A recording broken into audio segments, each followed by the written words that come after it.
Good afternoon from the UK, early evening now. We have a guest on this evening, beautiful Sarah Wayte, and you're in Canada, that's right, isn't it? Yeah. Yes, yep.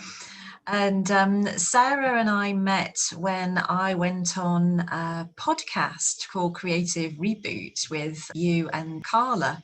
And we had such a fun time together and had such similar kind of interests that I thought it'd be really lovely to have you on and to have a good chat with you. Oh, I'm so excited to get to talk to you all over again. And I'm excited too.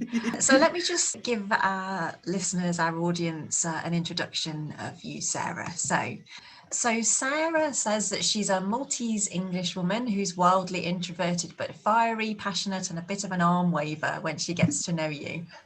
She spent her 20s and 30s trying to figure out what she wanted to be, whilst bumbling along in a lengthy, drawn-out career in the ambulance service. And a couple of years ago, she swapped the comfort zone of a life in England for a completely unknown life in British Columbia, Canada. And she says things are going pretty well, which is excellent. So she says she's a wife, a cat mum, a big sister and a daughter, and all about relationships and people, which is why she does what she does. As a creative copywriter, I understand, and a photographer as well. Is that correct? It is, yes. Yeah, so you say actually on your website you're an accidental photographer, just like you were an accidental paramedic. I love that. Accidental everything, really. and a lifelong writer. So it's wonderful to have you here. Thank you. Thank you for inviting me. Well, we had such a fun time on the podcast back in, I think, January, February sometime. And I was talking about my research around the heart. I think we had a real connection in relation to the heart on all of its levels of scale, physically, spiritually, emotionally, all those hearts that we talked about back then. And because also you put your heart into everything you do, I do too. The heart is the foundation of my work and my life and how it guides me in the world. So this podcast is called From the Heart. I love it. And so I wanted to have a free-forming kind of chat with you really about, first of all, I suppose, what the heart means to you in your life. And I know that's a huge question. It is, yeah. It is a huge question. But sort of thinking about that question, what arises for you, first of all? What's coming to you? So I think I can actually distinctly remember when my relationship with the heart kind of came into being. It wasn't something I was overly aware of until my mum almost died, actually. So very long story short, she was going for a routine operation, and during the operation her heart stopped completely unexpectedly. And she had to be revived. Took about, I think it took the doctors about 30 minutes to revive her. And we thought we'd lost her. We actually thought we'd lost her at that point. And it was after that happened, I should probably actually preamble that and say she recovered after 4 days. She was home 4 days later, completely fully recovered, no side effects from what had happened to her. But she died for 30 minutes, basically. And yeah, I think it was, at the time I was a paramedic.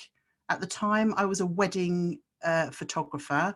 I'd not long been married myself. But something up until that point, nothing had really kind of connected for me.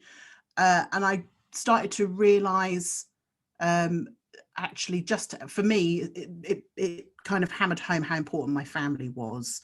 And I'm just trying to formalize the thoughts in my head, because it's obviously just it's an experience. I don't think I ever really sat down and talked it out before, but I went to, it was actually, yeah, so after my mum had her event, with as we like to call it now, and I came, I also haven't explained, she lives in Malta as well. So I was in Malta with her at the time.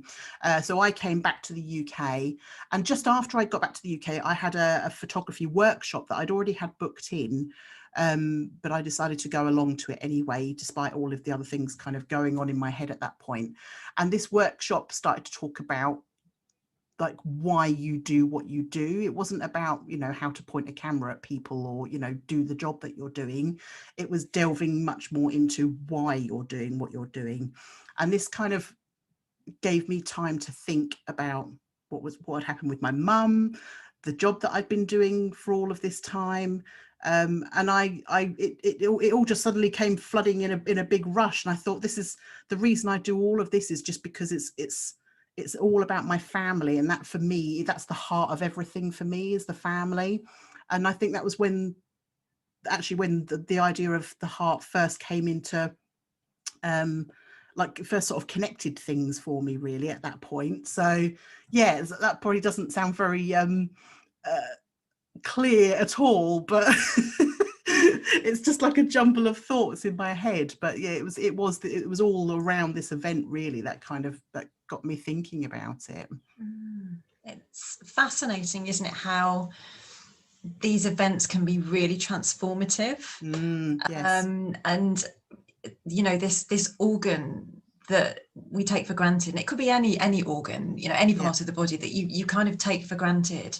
It's not until we have something that sort of, I don't want to say goes wrong with it, but it kind of that part of you cries out in pain, or that there's something that part of your body is sort of wanting you to be aware of. That then we notice, because ordinarily most people wouldn't necessarily build a kind of relationship with any organ or part of their body unless they've sort of had it compromised in a way, I suppose. Yes. And so, you know, you talking about your transformative moment with your mum, again, just reminds me of my transformative moment with my heart. And then that part, you know, the heart for me, it just became such a focal point of my life. And it sounds like it's become, the heart itself has become a huge part of your life too. Yeah, absolutely. I mean, I'd always had an appreciation for it as an organ, as a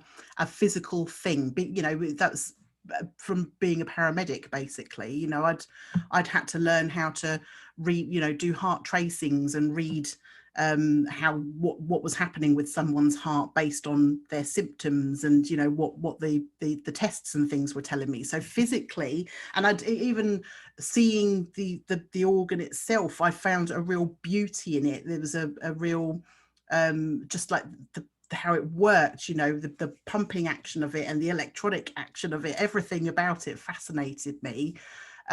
So yeah, I hadn't really tied that into my emotional side, I think, until what happened with mum. Yeah, and from there it became a much bigger thing to me. You know, I am still very fascinated with it as a physical thing, but I'm also very fascinated about it now from a much more, you know, the emotions of everything I carry it all in my heart. I know I do. And because I even talk about, I think we spoke about this on our podcast, but I talk about gut feelings. But I know actually that's also probably related to, well, I know that's related to my heart, because I am purely emotion led with my gut now. So I listen to it very, very closely, because I trust it wholeheartedly. It's not done me too badly so far. So yeah, so it has become this much bigger thing than what I'd understood it to be, I think, for a long time. Yeah, wow. And I love the way that you're sort of touching your heart as you speak, and you just said that, you know, you trust your heart wholeheartedly. Is that did you sort of trust your heart wholeheartedly before the event with your mum? Was that something you were aware of?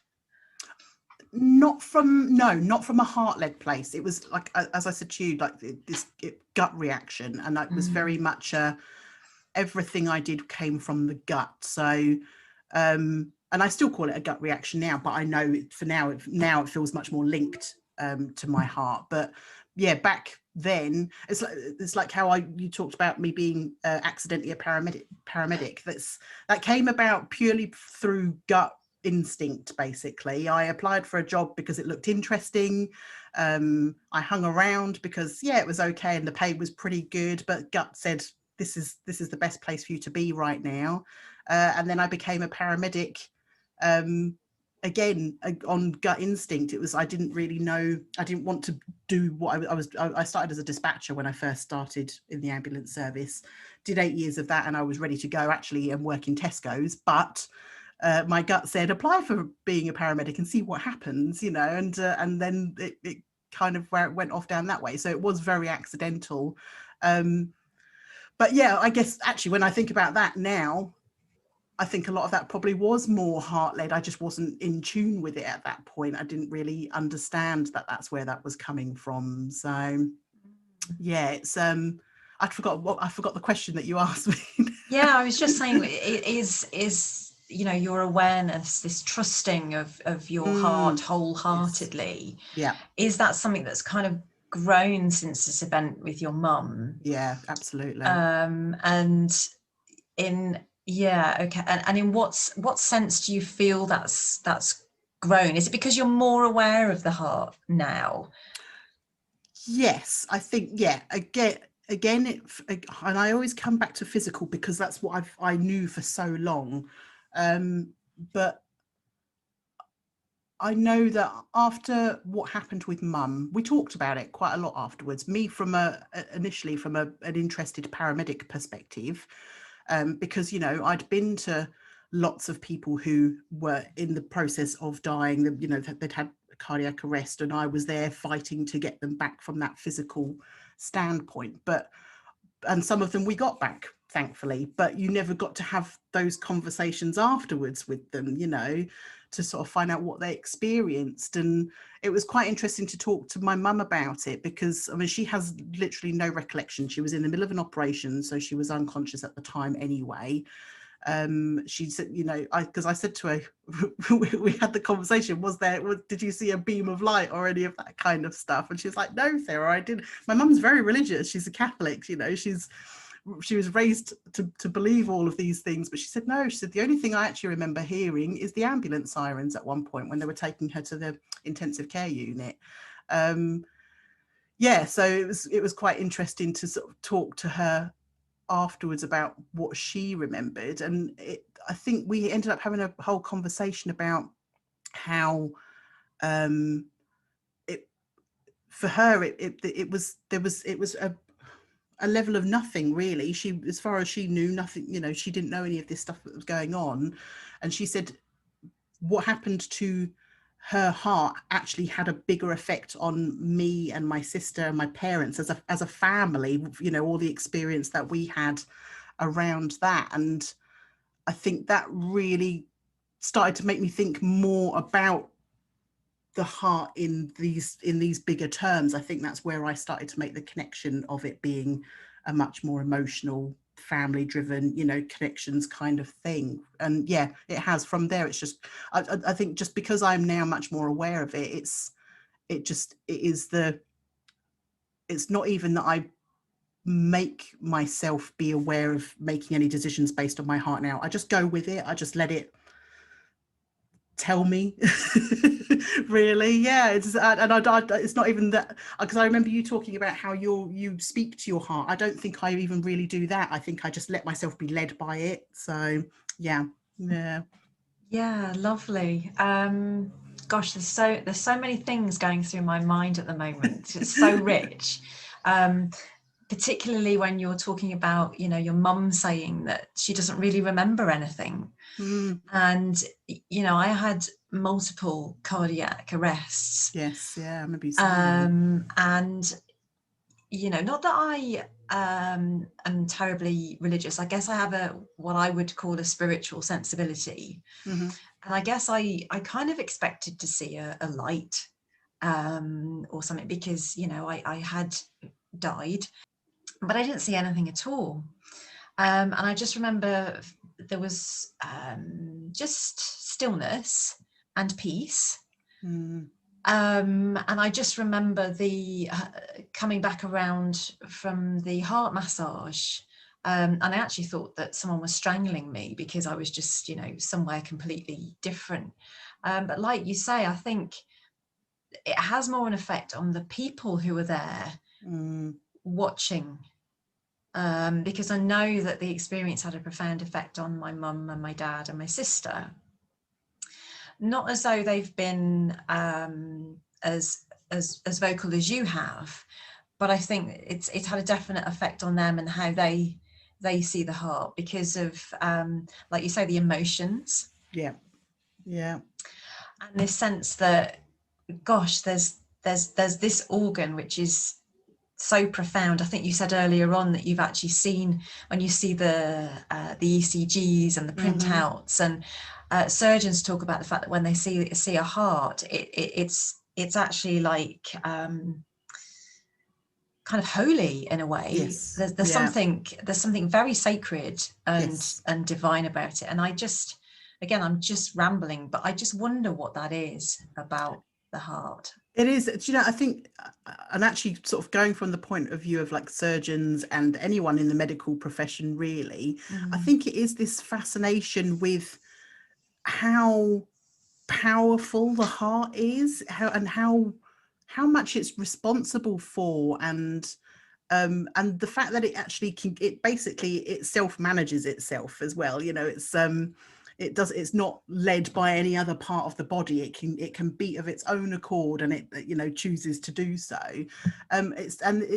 There's something about, I don't actually know if I can formalize that any better in words, but I think it is this. It's for me, it becomes a real connection between the science and biology side of everything and the much more spiritual side of everything. It is, for me, it's that absolute collision point for both sides of that world, I guess. I don't want to say argument because I don't want to bring that into it, but it is like and I call it a collision deliberately because of how the heart functions, of how it works. I find a heartbeat actually, it's a real mix for me of it being something very beautiful but also quite aggressive. When you see what the heart does, because when you hear about the science side of it, like how powerfully it pumps the blood around the body, it can do that in a very short space of time, and that's, so it has to have a lot of force behind it. But there's a real gentleness to it. I'm not, as someone who writes, I'm not doing very well explaining myself. I think you're doing an absolutely beautiful job, because thank you. You've just really touched on something that is so special about the heart, in the fact that there's two things that you talked about which particularly touched me, which is the this collision. The heart for me stands as this meeting point between the world of the physical and the sort of ordinary day-to-day, scientific narrative, and a kind of gateway onto the transcendent, onto the spiritual, whatever that looks like for anyone. And there's something really beautiful about that, and that it for me, it can hold those opposites, those polarities. And then you beautifully brought in this sense of how powerful the heart is because of its physical job that it does. But also that the heart's qualities, the heart's sort of foundational qualities that we all know and have stood the test through time of, self-truth and love and sovereignty and power and courage and kindness and empathy, because all the emotions run through our hearts, that actually it's so very gentle as well.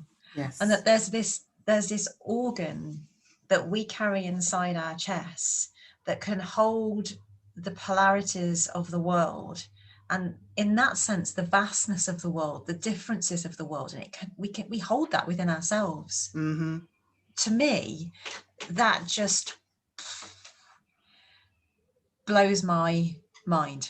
It really does. It's yeah, there are no other words for that. It's just completely mind-blowing that it has that kind of power, I think, that kind of strength. And yeah, Yeah. absolutely. And it's so interesting that had I not have had the experience with my heart physically that I had, and your mum hadn't have had the physical event that she had, that you and I may not be talking in this way. Yeah, absolutely. Yeah, because actually what happened to her brought the emotion into it for me, I think, because I'd only ever really looked at it in very practical terms before, you know, and that probably sounds quite cold-hearted for want No. of a better phrase, but you know, like dealing with patients, you had to have that disconnect. And you know, people would say to me, how can you deal with a dead body, another dead body? And it's like, well, I didn't know the person. I never spoke to them as a person. They were just a body as far as I was concerned, because I never had that connection with them. So that for it to happen to you know, someone like my mum. And I still remember, actually going back to that, I remember as they'd moved her into the ITU, and they were cooling her down and doing all the things to try and obviously preserve all of her body functions at that point. And I spent, my dad and I stood in the waiting room probably for about an hour, 2 hours waiting to go and see her. And I spent that entire time coaching my dad on what he was going to see from a very physical standpoint, you know, because I knew what it looked like to go and see a patient in ITU with all the tubes and, you know, things coming out of her and machines beeping and, you know, people around. And you know, I was trying to prepare him for that initial shock because I knew what it looked like. And I still remember as we were guided in to go and see her. He came around the corner, saw her, went straight to her side, holding her hand and talking to her. And I came round the corner and I took one look at her and I thought, my God, that's my mum. Oh, excuse me. And I saw her as that person, you know, it wasn't a body to me at that point. This was someone very, you know, very, very dearly loved to me. So that brought that real emotional part of the heart into me. Up until that point, it had just been this physical organ. I understood about love and emotions and stuff, but I'd never really connected it before. So I think, yeah, that certainly made that much more real for me. Yeah, thank you. And thank you for, you know, being willing to talk about this, because, you know, I was going to ask you, and I just want to say to you that, you know, I'm really honouring and hearing your story. Thank you. Because it's, you know, this is really deep, isn't it? This is about your mum and your experience with her at a really traumatic time. And so my question to you was going to be, how do you feel talking about this? How does your heart feel talking about this? I love talking about it, actually. It feels very cathartic to talk about it. For a long time I couldn't, because I think I was still trying to figure out the emotions of it all. But the more I talk about it now, it just kind of really hammers home to me, you know, what what an incredible part of our body it is, that it should be honored. You know, we really should honor and look after it, and, you know, in every sense, the physical and the spiritual sense. And I think I'd ignored that for a long time as well, actually. Sort of the idea of I've always been quite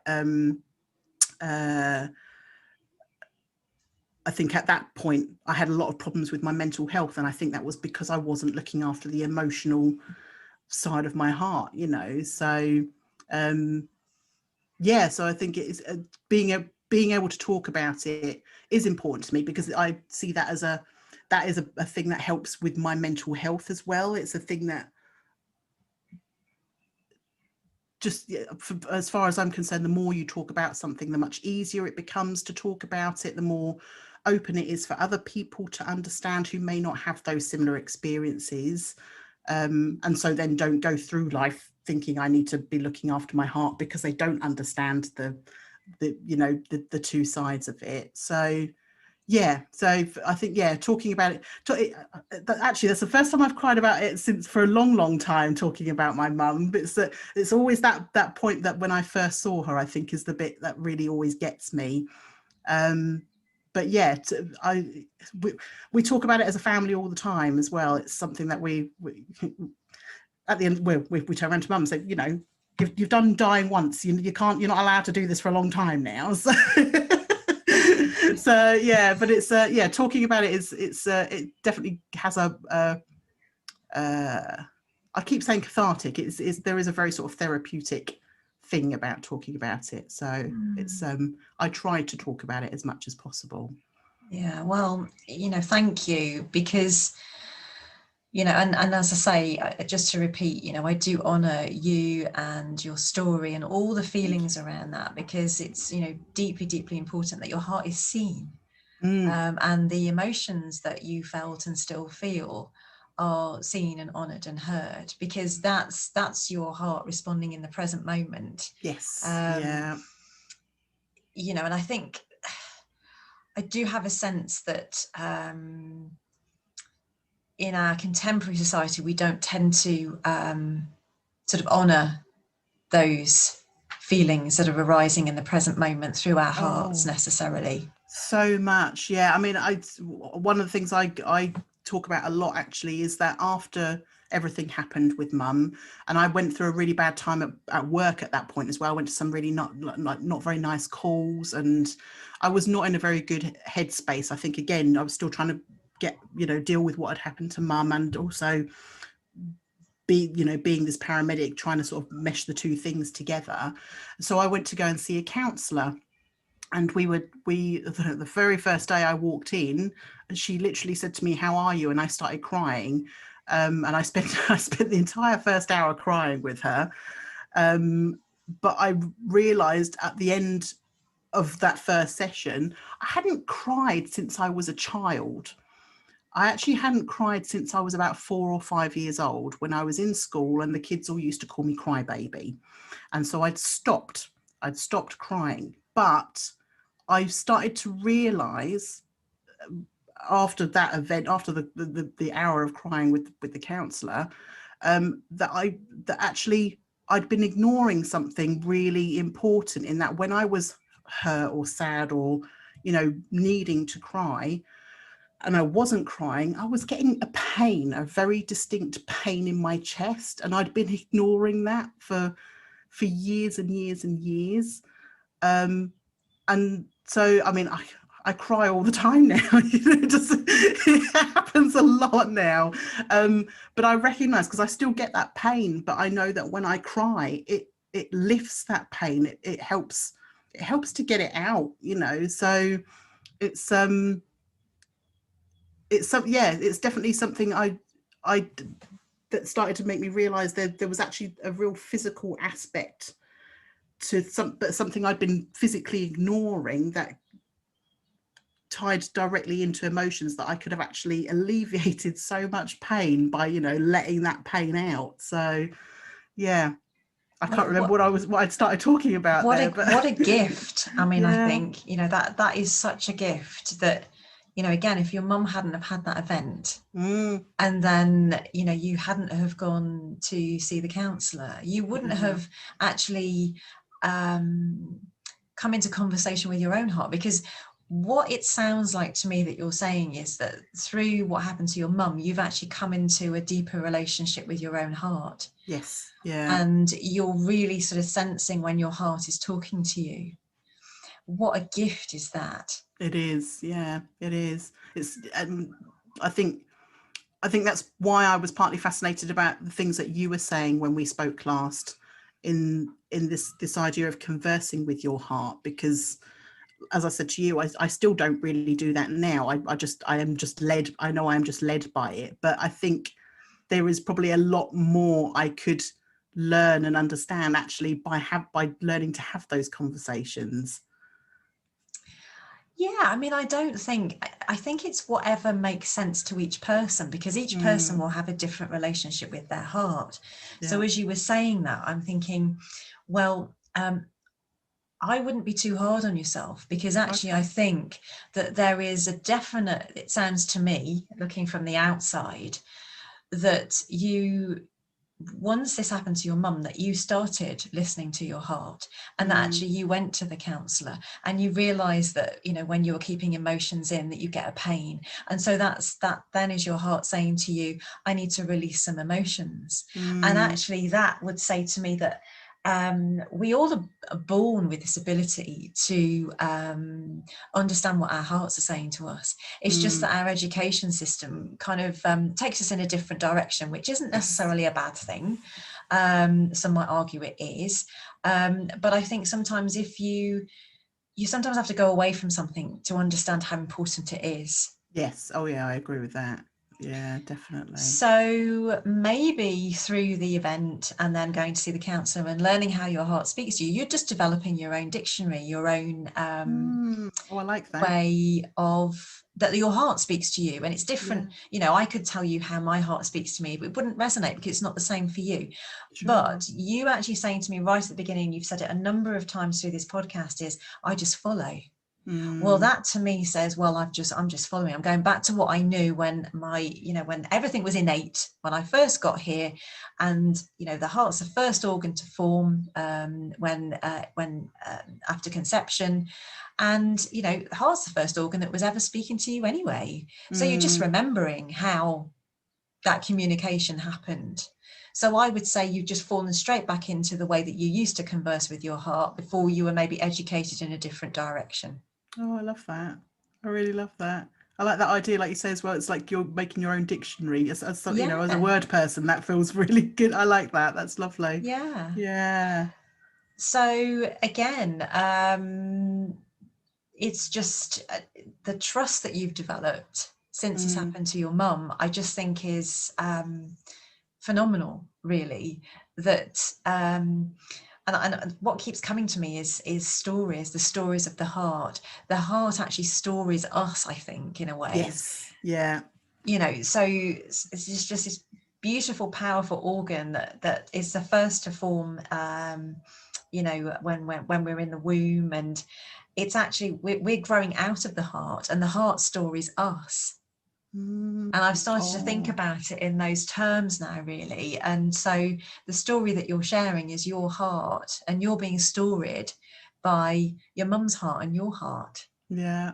Yeah. Oh, I love that. I hadn't thought of it like that, but actually that makes a lot of sense. Yeah. And I just think it's just so beautiful when you can actually talk to somebody, to their heart, and they can talk about the experiences that they've had in relationship with their heart. And everybody will be different. And also what I wanted to talk to you about is the tattoo that you have on your arm, because I've seen you sort of raise your arm a couple of times. And given that we're talking about stories of the heart and the heart storying us, Yeah. what happened to make you sort of put a heart on your arm? And it's actually interesting, it's a physical heart, isn't it? It's the Yes, it's an anatomical biological heart. Yeah. the anatomical heart. Yeah. Yes, yeah. It's that happened after mum, actually. I was, hang on now, let me think. It was 2 years after her cardiac arrest. And I was it was my 35th birthday. And I wanted to do something I'd got to a point where, after what had happened to mum, it's really strange to kind of talk about, but I went through a grieving process, even though she didn't die in the true sense, in that we had to say goodbye to her and she was buried and everything. I went through a real grieving process after the whole thing. And around, I think it was literally about a month before my 35th birthday, things suddenly started to change. I went through a real lift of, okay, I feel like I'm coming out of this cloud I've been under for the last 18 months. So I wanted to kind of commemorate that, really. And I thought, what better way than to put a heart on my sleeve, as it were. And there was lots of reasons behind it. Partly it was being a paramedic, and I'd always loved anatomical drawings of hearts anyway. This is something I realized later on, but I've got them in my room here dotted around as well. I just love them.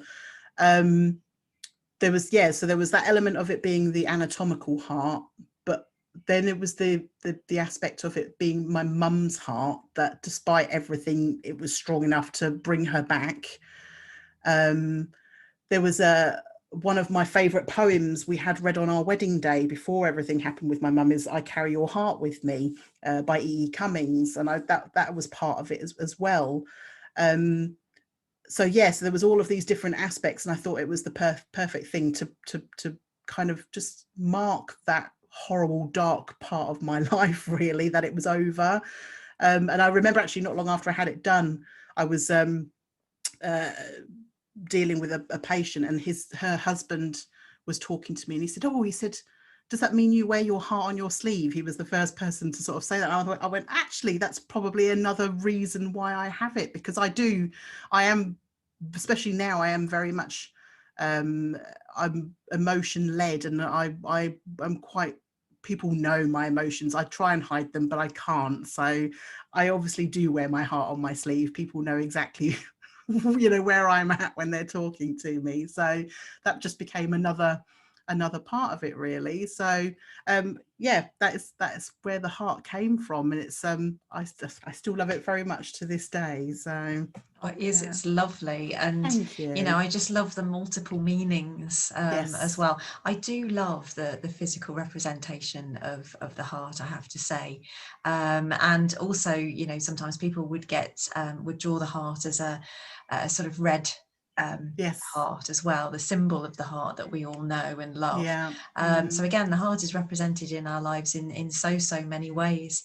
But is your mum now well? She's absolutely fine, actually. Yes, she's had no lasting effects from what happened to her, other than it all came about that it happened because she had a huge allergic reaction to a medication that was given to her during the operation. So she's had a lot of problems with allergies since then, but she's so well. She's going to be around for years and years and years. She'll outlive us all, I'm sure. Wonderful. Wonderful. Yeah. And does she have the same connection to her own heart? Has it transformed her in the same way maybe that it's transformed you? I don't know if it's the same way, but she thinks of it. Mum thinks of it very much in spiritual terms because of her religion. What happened to her, she calls it a rebirth. She said she treats that as a second birthday now. And yeah, so from that perspective, I think we're probably a little different, but I think it's definitely brought us much closer together as a family, even though physically we're very, very far apart.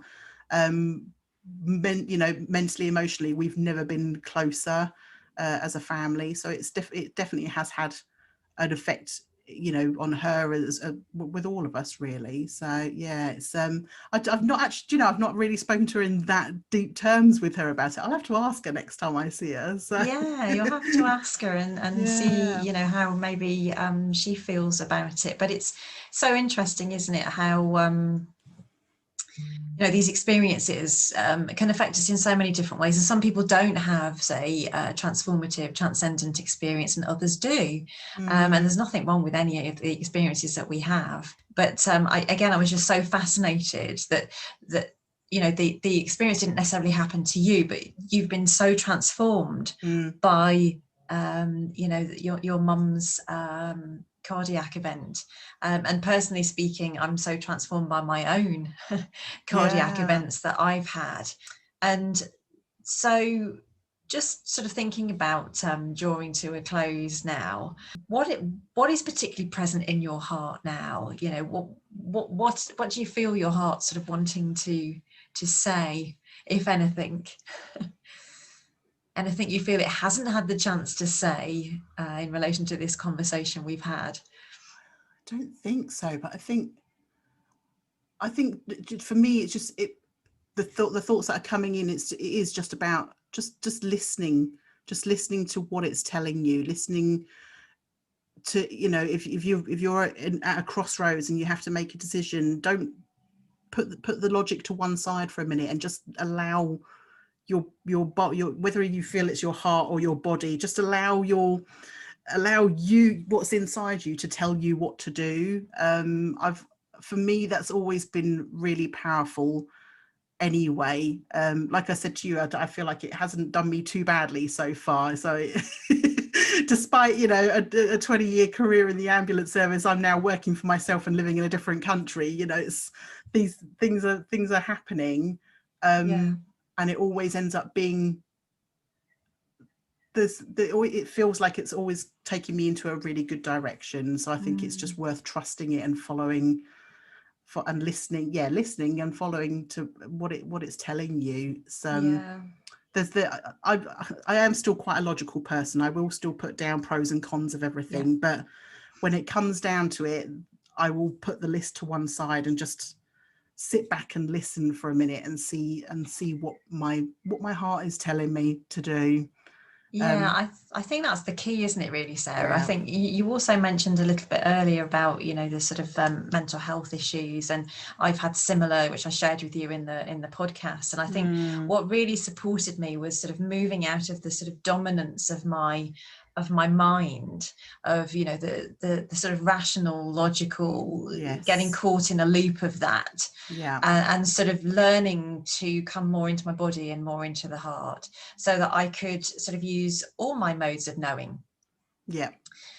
And I don't want to put words into your mouth, but it sounded to me like you've maybe made a sort of more of a movement into your own body and into your own heart, and maybe sort of found a balance between the mind and the body and the heart's ways of knowing. I hope so. I mean, I still have mental health struggles, you know, on some days, and I have to remind myself, you know, it's that phrase, isn't it, about getting stuck in your own head, literally. It's we've got all these lovely terminologies that we probably actually don't even realize why we're saying them a lot of the time. But for me, actually, one of the things that I found that's very helpful for me to distance myself from what's going on in my head and listening more to my heart is actually to do like meditation. I find that quite useful, and I've always said I'm one of these people who doesn't stop thinking. My mind is always going, but actually making that concerted effort to just let it go, let the thoughts go in whatever way works for you.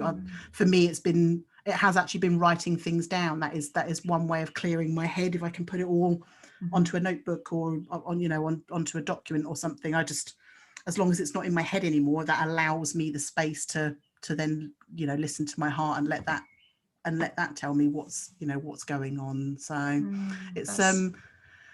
it's one of those things, you know, like when someone says to you, how are you feeling right now? Immediately, logically, my brain is going, oh, well, I'm feeling warm or I'm cold. I have to really concentrate and think, hold on a second, put the brain to one side for a minute and just, how do you feel right now? You know, so yeah, that's great advice. And it does take time to learn, I think, how to get ourselves back into our bodies and our feelings and our emotions and our hearts, which obviously we're talking about today. But I certainly think, for me, you know, I can resonate with you about, you know, sort of mental chatter, and I used to suffer from severe anxiety, and got myself into very sort of dark places. But what I found is sort of giving over more trust to my body and my feelings, my intuition, my heart, and learning to trust. So as I give more trust, I feel more trust, you know, because I know that actually I'm never going to be let down.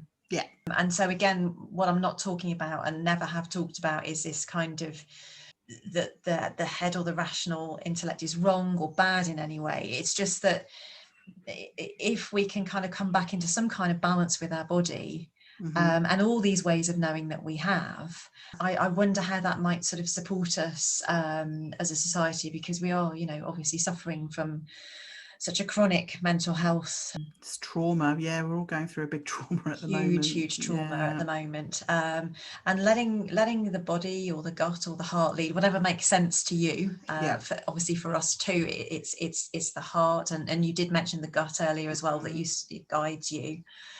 What would happen if we let those more intuitive parts of ourselves, those modes of knowing, take the lead a little bit more, and bring in the discursive intellect as a support for that? You know, absolutely. So we're not getting rid of one and saying one's bad. We're sort of bringing them into sort of a relationship with each other where they can have a conversation just like we're doing. Yes, yeah. It kind of reminds me of, actually, sorry, I'm talking, carrying on talking. No, carry on. I can talk about this forever. It's the idea of sort of early human beings, where the whole fight or flight comes from, and that is very much, that's a physical reaction. You know, that's our body telling us, okay, there's danger, we need to be dealing with this now. You know, whatever is going on in the head has no bearing here. Listen to what your body is telling you. And I think it's, we need to pay attention to that more. Yes, it tells us when there's danger, but it also tells us when there's great stuff as well. It doesn't want us to be in danger because it wants to keep on living. So I just think it knows a lot more than we give it credit for, I think. So. Perfect. Do you know what? I don't think anything else needs to be said. I love that. What a great place to sort of end for now. It's been a joy, Sarah, to talk to you about your story, and to really hear your heart speaking about your experiences with your heart and your mum and your family. And it's just been a real privilege. Thank you for opening your heart to share the story. Thank you. And hopefully we'll have another chance to have another dialogue. That would be amazing. Yes, please. Yeah. And just before you go, how can people find you if they're interested in you and your work? Okay, so everything basically goes on my website, which is sarahwayte.com, which is funny spelling, SARAHWAYTE.com. I'm also, it's all been overhauled recently, but I'm trying to get more of my personal stuff put on there, personal writing.